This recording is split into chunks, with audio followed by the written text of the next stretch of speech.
93. This is Amon Asheranu from asheranu.com. Once again, today I will be speaking on, or tonight rather, do you have magical potential?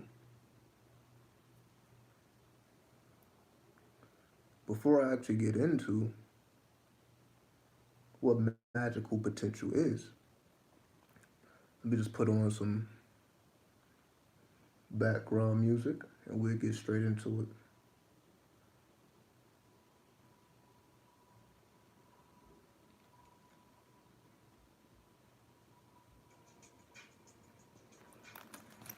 Okay. When it comes to magical potential, we must not be confused as to what we think magic is. Right? And that's why I use a K. What's up, Markable Star? And not a C. So that's the main difference.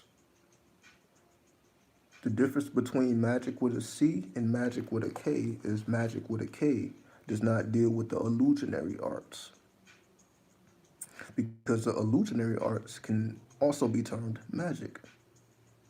The art or the illusionary art that is performed on stage, such as sleight of hand and card tricks and so on and so forth. Peace, your mom. So this is why I use the K, to distinguish the real from the fake. Right? So that's the first thing to understand. So real magic is magic with a K, not a C.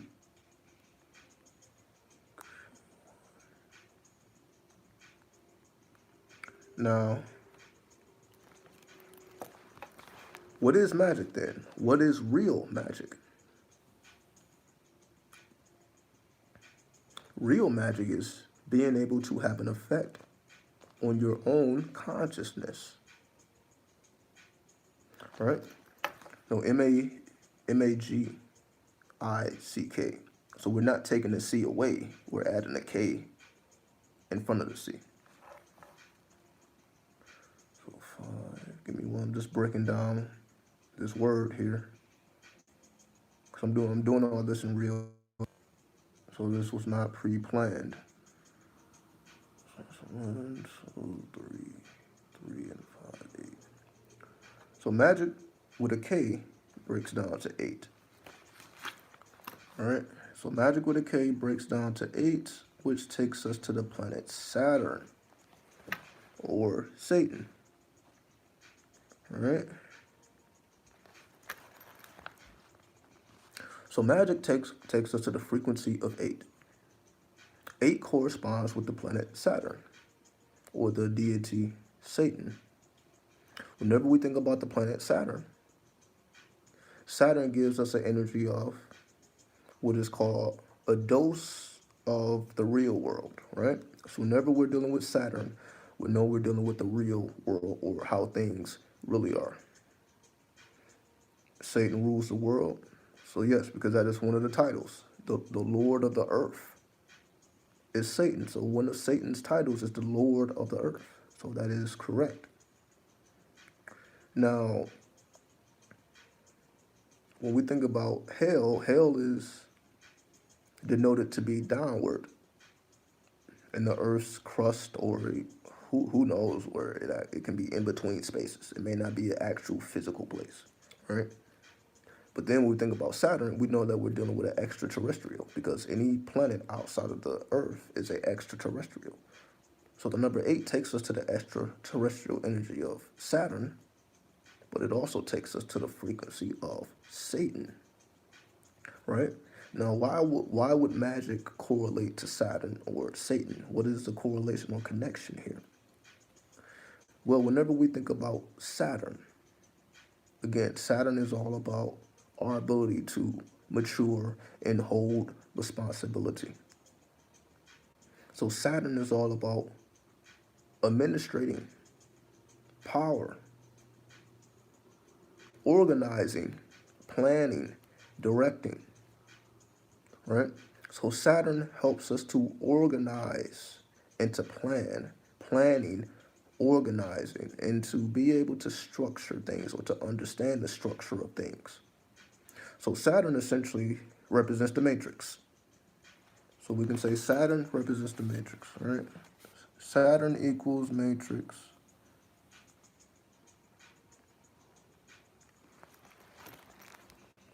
Because we know the matrix was built by a master architect.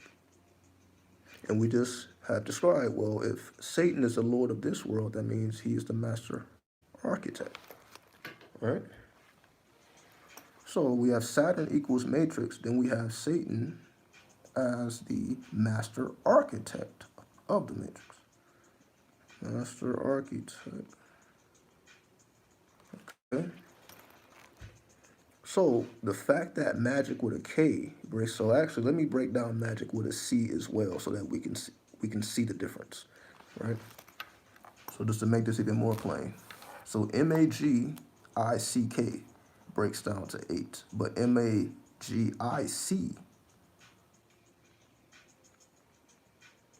breaks down to, let's see,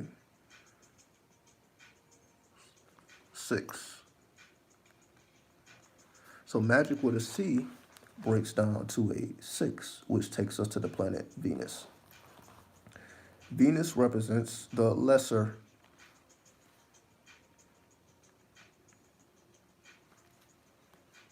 magic. Venus is lesser magic or earth magic, right? Because Venus is a earth element, it is a earth planet, and Venus represents earth magic. So what I mean by earth magic is magic that you do to gain in the material plane. So that's why Venus is more so for lesser gain or earthly gain, and Jupiter is about the greater gain. So you have the greater and lesser fortune. So you can say Jupiter is the greater fortune, Venus is the lesser fortune.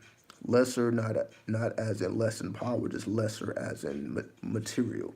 And Jupiter is more about wisdom and philosophy and religion and law. So Jupiter gives those types of fortune. So the fortune of philosophy and to have a expansive, vast mind. Versus Venus is all about physical and material abundance. You know, it represents the empress. It represents the woman who is fertile, who is able to bear children and to create a queendom or a kingdom. Again, so we're talking about Venus, but just because it's feminine, we just say feminine, right? So Venus represents feminine, earthly magic. Like the moon will represent feminine, spiritual magic. So because the moon is more spiritual, Venus is more earthly.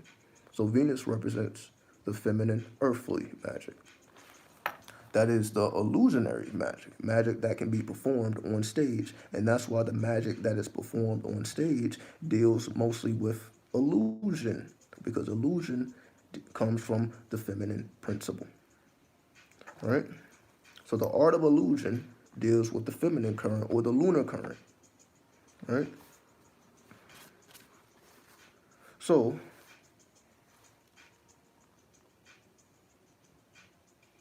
the 6 and the 8 are both even numbers.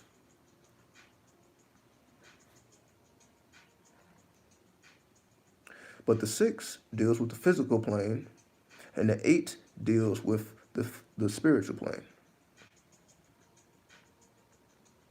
Physical, spiritual. What do I mean by that?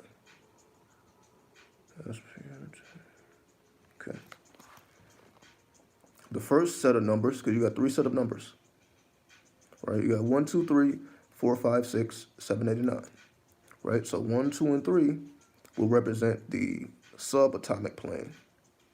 4, 5, and 6 is the physical plane. 7, 8, and 9 is the spiritual plane or the extra physical, right? So you got the subatomic or the metaphysical. Salams, X24, salams. You have the metaphysical, the physical, and the extra physical worlds. So because the 6 falls upon the physical and the 8 falls upon the extra physical or the spiritual, That's why 8 has a greater essence than the 6 in the sense of when you tap into the 8, you're tapping into the extra physical plane. Extra physical plane, number 8. Another 3 degrees of the extra physical plane, because the first degree is a 7, then the 8, then a 9. So you're tapping into the second degree of the extra physical plane. When it comes to the illusionary magic, or the 6, you're tapping into the second degree of the physical magic. So a second degree physical magic.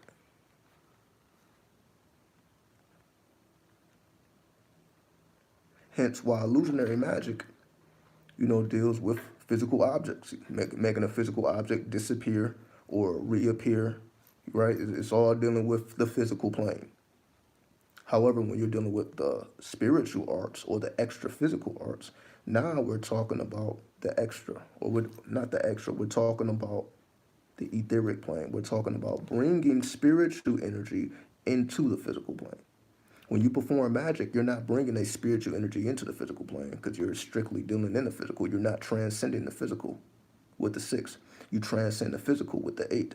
So real magic allows you to transcend the physical to go into the extra physical. So the introduction of the 8 takes you to the extra physical plane versus the regular magic takes you to, or leaves you, or compresses you rather into the physical plane. So it takes you deeper into the physical while the 8 takes you deeper into the spiritual, right? So I'm using mathematics to help us understand reality, right? Because the best tool you can use is mathematics. So that's why I'm using mathematics, because the more we understand mathematics, the more we understand what we're actually seeing and how to actually interact with what we are actually seeing, right? So we have established the difference between illusionary magic and real magic. The difference being the numerical vibration. One vibrates as a 6, the other vibrates as a 8.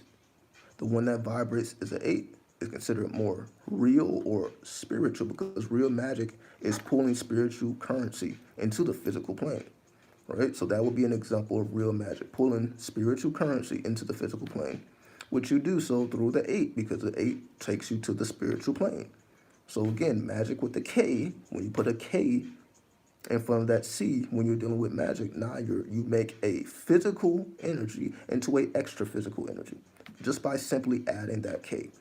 So when you add that K, you completely transform a physical energy into a spiritual energy just by acknowledging that K. Because the K, the letter K, is the 11th letter.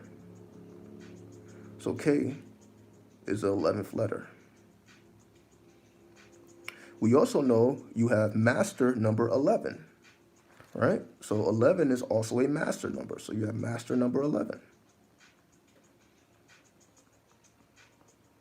Master number 11 takes you to the intuitive plane, or to make it simpler, this is where you start to develop your seership in the master number 11. You begin to take the journey of a seer, meaning having second sight.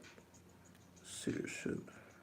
So to develop your second, so through the 11, through master number 11, you develop your seership or your second sight.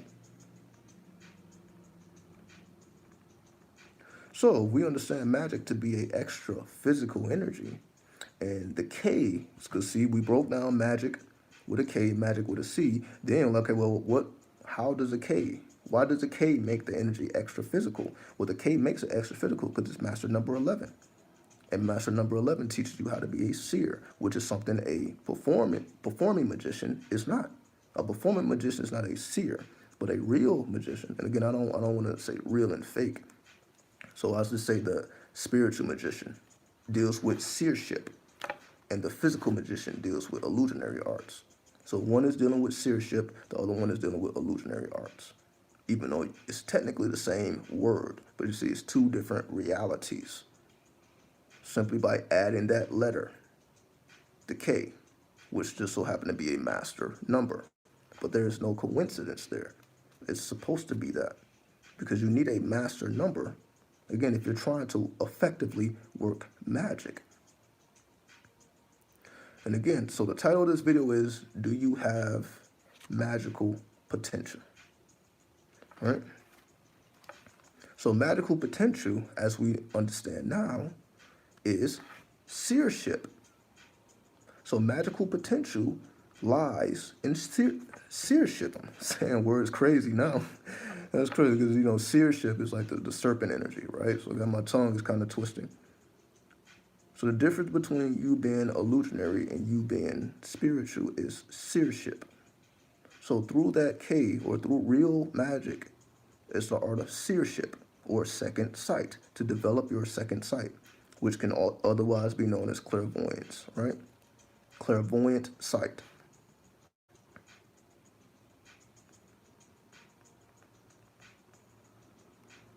Now, what are you going to see with this clairvoyant sight? Well, the 8, again, takes us to the spirit plane. So the clairvoyant sight gives you access to all things spiritual, all things that are not physical, which we know is a completely different world on the other side, right? So you need clairvoyant sight to even see what's going on over there, because it's not that you're not supposed to see what's going on. It just takes levels to get there, because what you see may be disturbing to you. That's why we have to go through steps to acclimate ourselves to be able to endure what it is that we actually see. That's also why it's the 8. Because remember, the 8 deals with maturity, it deals with responsibility. So you actually have to be mature to actually see into the spirit plane, because it's not like the physical. It's completely different. Spirits don't behave like humans. Spirits don't have the same rules and regulations as humans, so they don't operate by the same laws. So you have to acclimate yourself to be able to comprehend what's really going on.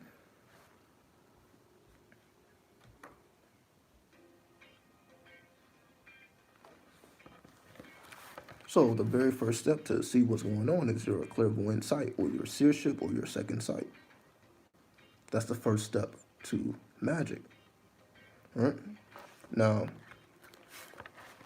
the second thing here is, now that we have established seership, now, what is that? What is seership?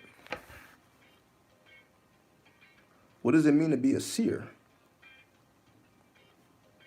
S-E-E-R. What does it mean to be a seer? Well, seer breaks down to the number 2. Or also 11, because 11 is reduced to 2. So seer, you can say, actually breaks down to 11, then further is reduced to a 2. So the word seer itself also takes you to that 11 current, which is the master number. So the word seer itself breaks down to 11 or 2. And we know the 2 in the tarot, the number 2 is the high priestess. The card with the 2 on top of it takes us to the high priestess. So the seer takes us to the energy of the high priestess.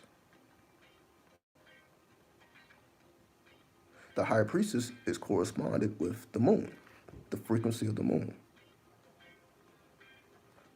It's also connected to the Hebrew letter Gamel, which is symbolized as a camel. So now you have the moon and Gamel, or the camel. So you have the moon and the camel, right? The moon is a symbol for our emotional current. Emotional current. And Gamel is the performer of kindness. So Gamel is the performer of kindness.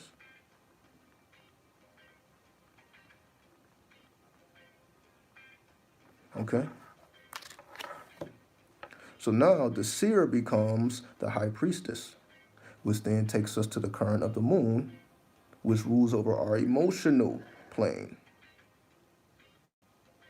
So the goal is to have control over your emotional plane. Well, how do you control your emotional plane? By being a performer of kindness. That's what a camel is. A camel lets you ride its back, graceful, humble. So when you think about a camel, you're thinking about the high priestess. That's why the symbol of the high priestess or Gamel is a camel, because just when you tap into the essence or frequency of a camel, you're tapping into that, because the grace and the essence of a camel. Because they store water. Their humps stored water. So water takes you to the moon. The moon controls the tides. So there's no coincidence there. So the camel houses water, and the camel can also see through its eyelids. So it has second sight. A camel has second sight because it can see through its eyelids. And it also stores water. It can store water and see through its eyelids. So we see why the camel is a perfect example of that. And the camel is a form of kindness. So the camel has second sight, and it also is a store of water.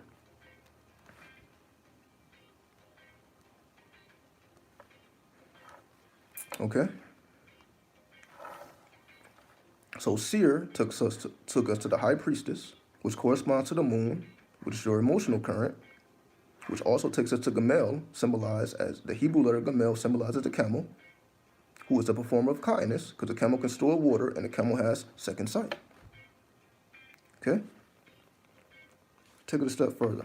I mean, we're not going to make this long. I'm just going to do this quick lesson, just to give you an example of how you can come to conclusions on your own, right? Because you see, all we're doing is using words and numbers. All we're using is words and numbers, but we're just using it in a unusual way, all right? Because again, most people using words and numbers ain't coming to these conclusions, right? So we're just doing it the way it's supposed to be done, right? By activating the unseen energies. Now, going back to the Satan energy, because we know Satan is the ruler of earth, but also hell. But also hell. All right? So you can say Satan rules over the lower planes of existence. Like this, we're in the lowest plane of existence. Planet Earth is the lowest. So let's not kid ourselves. Like there is somewhere worse that you can be. No, the worst place you can be is planet Earth. All right, so let's not kid here. It ain't being somewhere in the interdimensional space with some demons somewhere. No, it's planet fucking Earth. Because even demons they're not restricted to a physical body. Right? So well, we're restricted. So you know what I mean. There's nothing worse than being restricted. When you can be someone who can teleport into any plane instantaneously. I mean, you ain't got to worry about driving cars and airplanes and traveling and all that. It's all instantaneous. So when it's not instantaneous, to be able to walk around his body and house his body and to take care of this body, that's hellish. Because that's not necessarily the natural order of things in terms of the real world. The real world is spiritual. It's not physical. So the only thing that's physical is the illusionary world or Maya. Right? So you can say the devil or Satan is the ruler of Maya. Because if it's the rule of earth, which is illusionary, and hell, which is illusionary, that means that you're dealing with Maya. So Satan is the ruler of Maya. Satan is the ruler of Maya.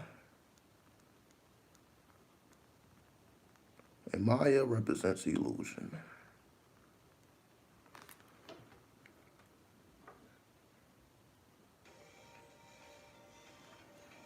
Okay.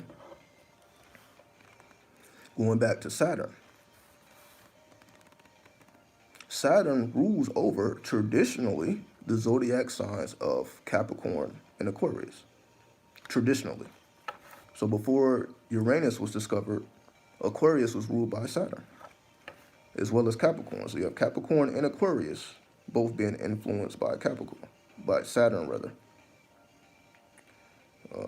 Aquarius. And Aquarius is where the New Age come from and the astrological arts. Astrological arts. That's all in liberation. Liberation and revolt.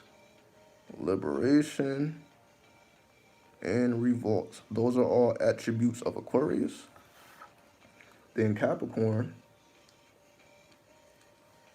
is capitalism.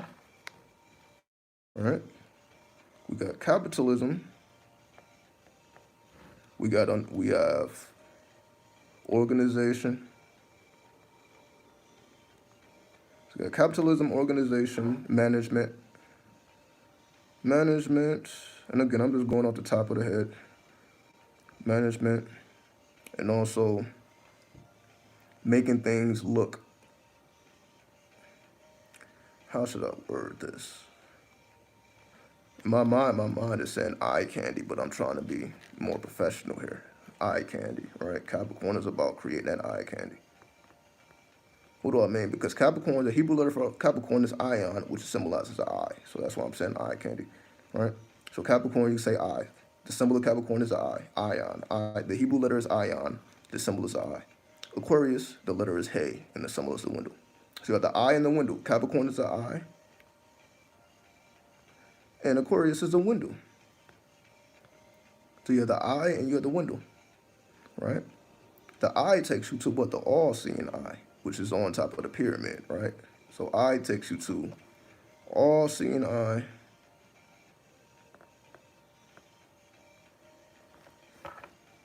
and it also takes you to the comedic arts, because if they're showing you a pyramid, so that the all-seeing eye, so it must be the eye of Haru, or Horos, for those so the eye of Horos,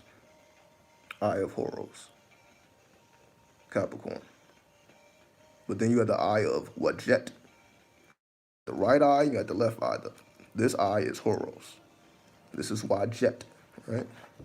So the eye, you got the left and the right. Haru, Wajet, Haru, Wajet, right? So you got Haru and Wajet. Let me put that. Haru, Wajet.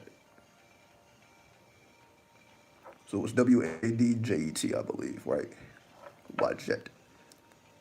So you have the eye and you have the window. So you have the all-seeing eye, then the window. What does the window make us think about? When we think about a window, how a window can serve two purposes, right? So just like you have two eyes, the window can serve two purposes. You can either use the window to look out into another reality, which is the outside. If you're inside of a home and you're looking outside the window, you're looking into a different reality outside of your home. But the window can also be used as a tool of visualization. You can also just be staring out the window into endless space. You don't necessarily got to have a concentrated focus. So you can essentially use the window as a tool of visualization. So the window can be used as a tool of visualization or to actually see what's going on in a different reality. And again, this is all about magic, right? So we're just taking it, so we went from Saturn to the 6th, to the 8th, to Capricorn, to Aquarius, to the eye, to the window, right? The eye of the window. The eye of the window. The eye of the window. The eye of the window is just the focus. The focus of the window. The eye of the window. And again, we understand one eye is creation, one eye is destruction. Right? So the eye of the window, see again, you see, just because it says the eye of a window is so much coded in this one phrase, we gotta decompress it.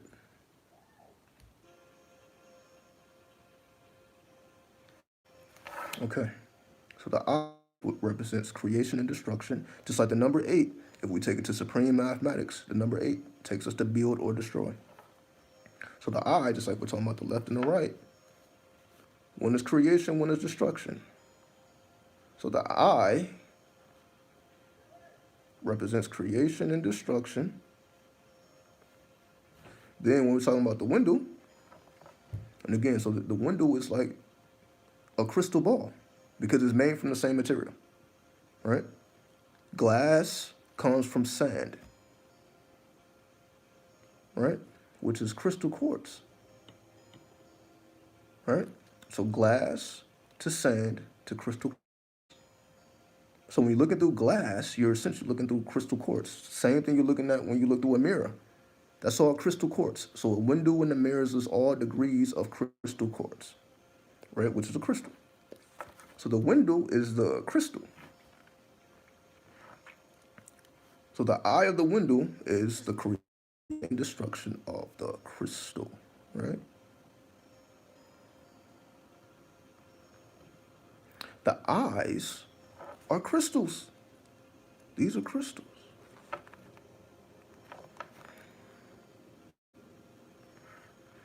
The eye of the window. The eye of the window. So you can say the eyes are windows to the soul, right? We've heard that before. The eyes are the windows to the soul. We've heard that. So the eye of the window, this represents the pupil. The pupil, right? If the eyes are the window, so the eye of the window, if the window is the eye of the window, it's the pupil. And what does a pupil do? It controls how much light your eye takes in. So when the pupil gets smaller, less light. When it gets bigger, more light. So it regulates light. So the crystal is a light regulator. Controller of light rays. All right, we'll just say controller of light rays. Controller of light rays. That's the pupil. Pupil. Controller of light rays. Okay? So the eye of the window is the creation and destruction of what is called the pupil, or what is, so this is what I'm saying. It's, you see how it's telling you something else? So instead of saying creation or destruction, you can say the opening and the closing of the eye. Because that's what the pupil does. The pupil either gets bigger or smaller. Right? That's is the controller of the light rays. It is a crystal that controls light rays. Right? So the eye of the window, the creation, destruction, or the opening and closing of light. The opening and closing of light, which in light is intelligence. So when I say light, I'm talking about intelligence. The opening and closing of intelligence. And where does light come from? Like, for example, sunlight comes from, I don't want to say space, but it's a extraterrestrial light. So the controller and regulator of extraterrestrial light, right? Because light is intelligence, okay? So the eye is the controller of light intelligence. Controller of light intelligence. Light intelligence. And I'm just writing everything down so I can keep a map, you know, so I'm not just talking all over the place. So we can actually, you know, see what's going on here. So the eye is the controller of light intelligence, right? Which is the ray, right? R-E, the ray. Sunlight can't be seen in space by the naked eye. Yes, that's why I didn't want to say space, because you're right. Because it's a reaction of the earth. The light that we see when we see that bright light in the sky that appears to be coming from the sun, that is a earthly reaction. That is the earth's atmosphere reacting to the dark rays. Because the sun sends out dark rays that you can't see. But what makes us see those rays is the reaction that the earth has to those dark rays, which is chemistry, right? So the eye is the controller of intelligence. Just like the earth controls the intelligence of the sun. Because what we get from the sun is not all that the sun gives, because the sun hits every planet. The rays of the sun hits every planet. We just get a certain dimension of that ray. We don't get the wholeness of the ray, because that some of those rays is devoted to Pluto, others to Neptune, Uranus, so each planet gets its own ray. All right? So the ray that we're talking about is the ray of Saturn, right? Because we're talking about Magick, the eighth ray. So we're talking about the ray of Saturn, again, which took us to Satan and the Lord of this world, so on and so forth, right? We've already been through it. The ruler of the earth and also hell, or the ruler of Maya. So Satan is the ruler of Maya, okay? So the pupil, so the eye of the window, the creation and destruction, or the opening and closing of the pupil, which controls the light intelligence, which is extraterrestrial. So light intelligence is extraterrestrial. So whether we're talking about the light of the sun, or even if it's artificial light, it's still dealing with electricity, right? So intelligence then takes you to electricity or electromagnetism. because that's how we control light on the physical plane. It is through electromagnetism that allows you to hit the light switch on, and it comes to your home and it doesn't destroy you, right? That's us understanding the art of electromagnetism or electricity, right? So the controller of light intelligence is the controller of electricity or light, because light travels through ether, right? Without ether, there would be no light. So the I, being the controller of the light intelligence, well, what allows this light to travel is ether, right? So it's through the ether that the light travels to even be able to hit the eye in the first place. It is the ether that is the space, the invisible space that allows light to travel in the first place, or electricity. So it is etheric in its essence. Because again, if you remove the ether, there can be no light. So the sun rays cannot hit the planets without the ether. It is the ether that allows the light to travel. So light travels through the ether. Okay? And it's the pupil that controls how much light is received or not. Okay?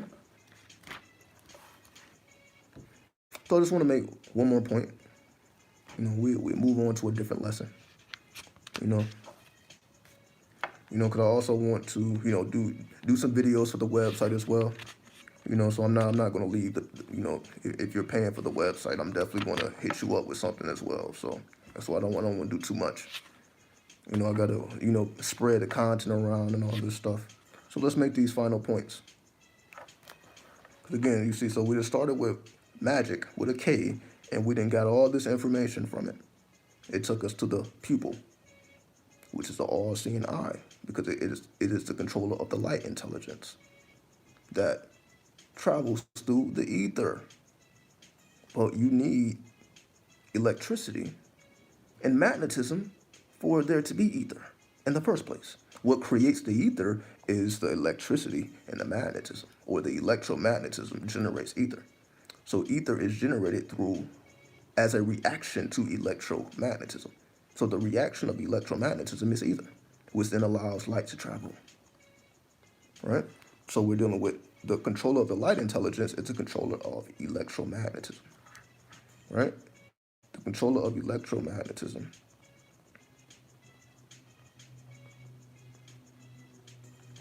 So the way electromagnetism works is you have a current, and that current generates a force field, right? So you have a strong current, that's the electricity. Then that current itself generates an aura. That aura is a magnetism.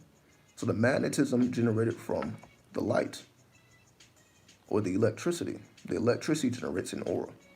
And the reaction from that magnetic electric transference is ether, which then generates light. So light now has a way to travel. And now that light can travel, now the physical elements can begin to be produced, because all physical things come from light.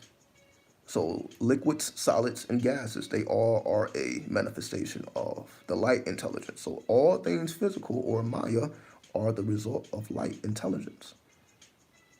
Okay? So light intelligence takes you to electromagnetism, which generates ether, which then allows light to travel. So that light hits your eye as a result of ether, which is controlled by electromagnetism, which is thought. Thought, when you think, that's an electromagnetic frequency, right? No, not frequency. Electromagnetism is what we do when we think, right?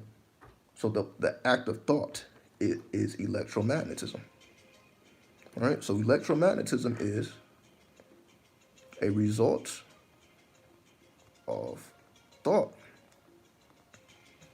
okay? So that means the highest form is thought, because thought travels faster than the speed of light, right? The speed of light travels at 186,000 miles per hour. Miles per hour. 186,000 miles per hour. That's the speed of light, right? So to travel faster than light, that's going at, no, to travel at the speed of light, you're going at light speed, right? So to travel at 186,000 miles per hour, you're moving at light speed, okay? Light speed. However, thought travels faster than light, okay? So if you were moving at 186,000 miles per hour, you would be traveling at light speed, but thought travels even faster than this. So when you are traveling faster than the speed of light, what does that do? Because the pupil, once again, is the controller of the light intelligence. So if you're going faster than light by thinking, your thinking transcends light. So thought is stronger than light. Thought generates light. There we go. So 186 miles per hour is light speed. But that light speed is generated by thought. So thought is a generator between all of this, right? Because thought travels fast. There is nothing that travels faster than thought. Thought it travels so fast, it appears instantaneous. How long does it take you to think about anything? It's instantaneous, right? That's just, but there is a time. Thought just travels super fast. It's faster than the speed of light, so it appears to be instant. That's why you can close your eyes and visualize anything. Pink elephants, red roses, right? Laptops. You can think about anything instantly. It's not going to take long because it's a travel time, but it's faster than the speed of light. And 8 is a visionary because Saturn is a visionary, right? So to be the visionary looking into the future, the futuristic thought, that's also Saturn. That's the 8th frequency, so thought. So to deepen your thought, that's also 8. Saturn deepens your thought, and that's what makes someone a visionary. A visionary is someone who has deep thought, who has deep futuristic thought, right? So we're not just talking about thought. We're talking about thoughts of the future. Of the future. Or we're just talking about time. Thoughts happening within time. So whether it's the past, present, or future. Because thought transcends time. Right? Because you can think about the past, present, or future, and it doesn't make a difference about which one you choose. It's still the same speed. So whether you're thinking about the past, present, or future, so time. So now we have to think about time. Time also breaks down to 11. Right? I just know that off the top of my head. So time takes you right back to the high priestess,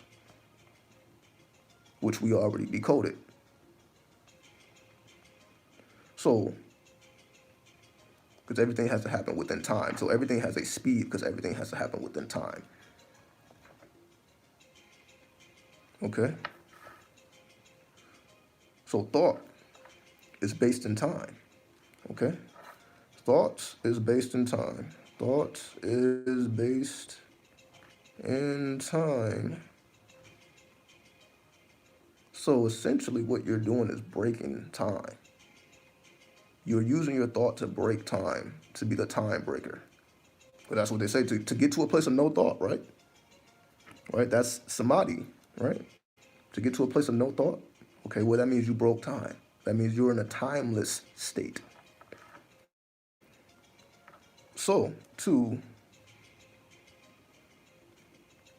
think deeply is to break time. Deep thought breaks time. Or rather, deep thought breaks time. Breaks time. And we know Saturn is a timekeeper, or Chronos. Saturn is corresponded to Chronos, who is a timekeeper. So the fact that thought breaks time, that's all still dealing with the energy of Saturn or Satan, right? The time breaker. So you can call Saturn the time breaker. Okay? So deep thought breaks time. And when you're able to transcend time with your thought, that allows you to think great thoughts. All thoughts that have ever been thought still exist. So great minds can tap into great thoughts. What gives you a great mind is you can go deeper into your thought. You can transcend time with your thinking. You can break time. Your thoughts have the ability to break time. And when you can break time with your thought, that's how you're able to access greater thoughts and to do great things by accessing great thoughts, right? Deep thought breaks time. And when you break time, That produces a great mind. Breaking time produces a great mind. Right? Breaking time produces great mind, which then goes on to do great things.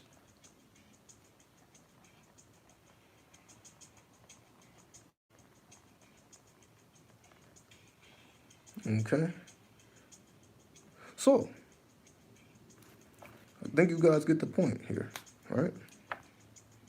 So all this off of one number or one word, because we started with one word. We started with the word magic with a K. And from that one word, we then got a whole page of correspondences from that one word. And see, now we have arrived at a conclusion that no dictionary would have told you. No dictionary is going to tell you this. Because you see, we got from beginning, from A to Z now.